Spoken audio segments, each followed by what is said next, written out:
Hi, I'm Robert with the Gateway Gardener magazine. If you're like most St. Louis area gardeners, you probably didn't get much production out of your tomatoes this summer. I know I didn't, and it still left me with a lingering taste for some fresh homegrown tomatoes. So I'm going to try and grow some tomatoes indoors this winter. Now I've done some research and I know there are lots of challenges to that, and one of the first ones is that you just can't find tomato plants, bedding plants in the garden centers at this time of year, and if I were to try to grow them from seed, it would be February or March before I'd get any tomatoes at all. So there is one shortcut though, and that is to grow your plants from cuttings taken from your existing tomato plants. It's real easy, and I'm going to show you how in this video, and then in subsequent videos we'll go along with the rest of the process.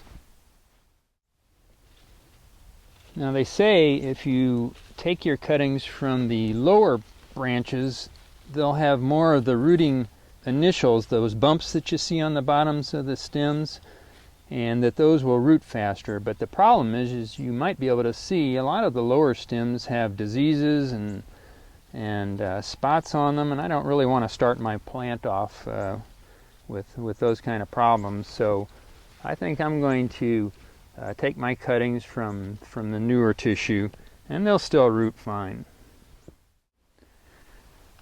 Now you'll want to take your cuttings, 2 or 3 different cuttings from each plant that you want to grow a plant from.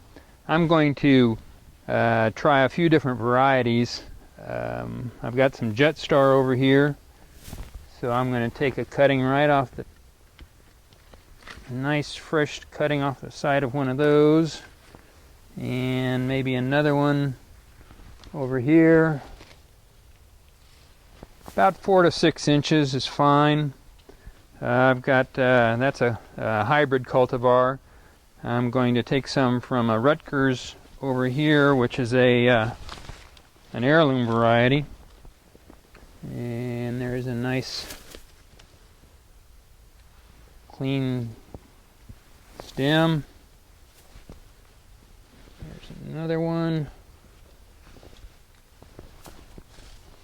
And then I've got some sweet cherry tomatoes over here that I want to try those too. Okay, I've got my cuttings and I'm ready to start potting them up. Here's my Jetstar and my Rutgers and my cherry tomatoes. I took 2 cuttings of each, and we'll pot them each up into separate pots. And really this is all you need. You need some 4 to 6 inch plastic pots, and you'll be potting them up into much larger containers after they've established their roots, but this is just to get them started. You need some kind of plastic. I've got some gallon-sized plastic bags here, but you can use clear plastic from the dry cleaners or whatever you have, and we'll show you about that later. Some scissors, either some rubber bands to secure the plastic, or I've got some string here. If you're reusing the plastic pots, you'll want to sterilize them, and that would be using the Clorox bleach with 9 parts water to 1 part bleach, and that'll just get rid of any fungus or any other disease that's lingering around. You need a good quality potting mix like Fertilome or Espoma, just something that really drains well, and some water, and that's about all you need. Okay, so let's start potting up. The first thing I'm going to do is put some soil, some potting soil, into the one of the containers.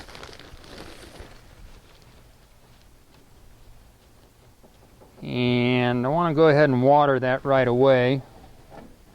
Get it kind of damp.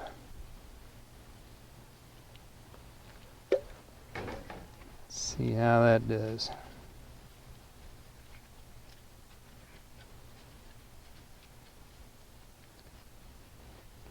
And then you want to take one of your cuttings. I'm going to start off with the cherry tomatoes here.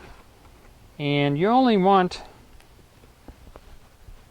just the top few leaves going on here, so I'm going to pinch off these other leaves and just leave those. And I'm going to take a fresh cut down here too. And then you want to make a hole in your pot, in your potting mix, a deep one, because you're going to set this deep. And I'm going to put that all the way down 4 inches or so into the soil, and just firm up the soil around my cutting.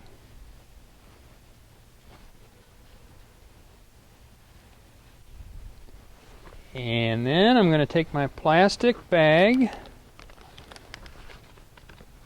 and what I'm going to be doing here is making kind of a mini greenhouse, because your leaves on your cuttings will continue to transpire moisture, but they don't have any roots to take up any fresh moisture, so they'll dry out quickly if you don't have this sort of mini greenhouse thing going.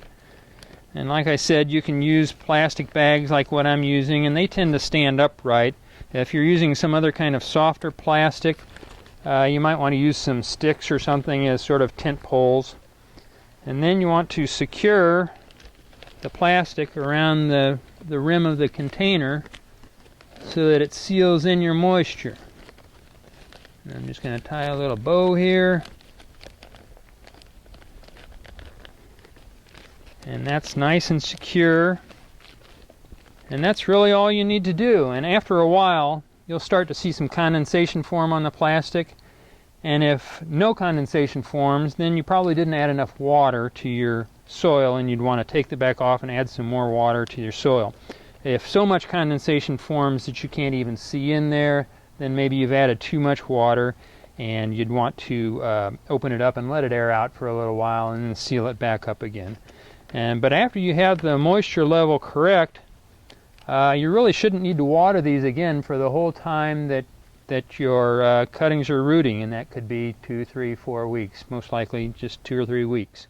That's really all there is to it. You just repeat that process with your other cuttings, and then you want to take the cuttings and put them in a bright spot, but not in direct sunlight, because the direct sun coming through this plastic will steam cook your containers or your cuttings. So I'm going to leave these outside because it's still warm, but once the temperatures start dropping below 55 degrees in the evening, I'll probably bring them inside and put them in a window that doesn't get direct sunlight.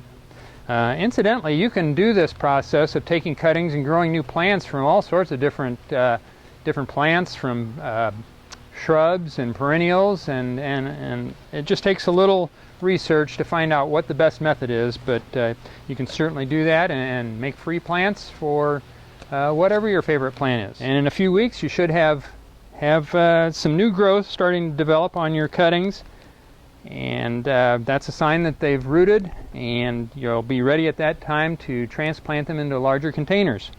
You can also pull them out, gently tug on them, and if there's no resistance, just pops out. Just stick them back in and wait a couple more weeks. And if you do get some resistance, then you know that you've got some root development, and we'll be potting them into larger containers and going on to the next step of the process. That's about it. I thank you for watching this video, and I'm Robert with the Gateway Gardener Magazine.